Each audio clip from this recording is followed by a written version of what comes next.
Point-of-use prep, why saline destroys surgical instruments.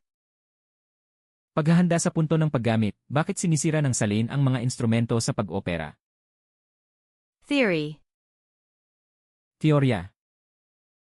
The textbook dictates that the preparation of contaminated instruments must begin immediately at the point of use in the operating room. Idinidikta ng aklat na ang paghahanda ng mga kontaminadong instrumento ay dapat magsimula kaagad sa punto ng paggamit sa operating room.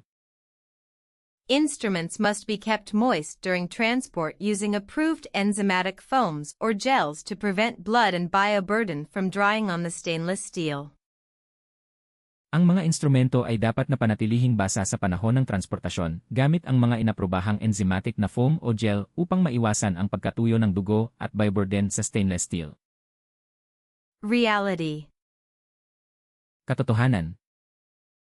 In busy, fast-paced operating rooms, surgical staff frequently skip this crucial step or attempt to cut corners by soaking the instruments in sterile saline solution simply because it is readily available on the surgical field.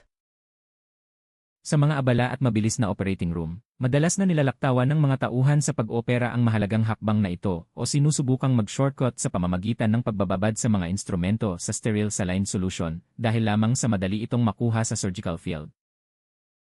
Exam strategy. Diskarte sa pagsusulit. The exam relies heavily on the saline trap to catch unprepared candidates. Lubos na umaasa ang pagsusulit sa bitag ng saline upang mahuli ang mga hindi handang kandidato. You must never select any answer that permits the use of saline for transport or soaking.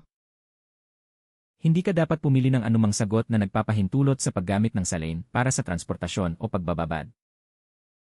Always choose answers specifying commercial foams, gels, or water-moistened towels for point-of-use preparation. Palaging piliin ang mga sagot na tumutukoy sa mga komersyal na foam, gel, o mga tuwalyang binasa ng tubig para sa paghahanda sa punto ng paggamit. Core logic. Pangunahing lohika. Saline contains high levels of sodium chloride, which acts as a corrosive agent on the protective passivation layer of surgical-grade stainless steel, causing irreversible pitting and rusting within hours. Ang saline ay naglalaman ng mataas na antas ng sodium chloride na kumikilos bilang isang kinakaing ahente sa proteksyon na passivation layer ng surgical-grade na stainless steel na nagdudulot ng hindi na maibabalik na pagkapitid at pangangalawang sa loob ng ilang oras. Maglalabas kami ng mas maraming bilingwal na video para matulungan ang mga hindi katutubong nagsasalita ng Ingles na mas maintindihan. Mag-subscribe sa channel para mapabilis ang iyong certification journey. Ipagpatuloy ang pagsisikap.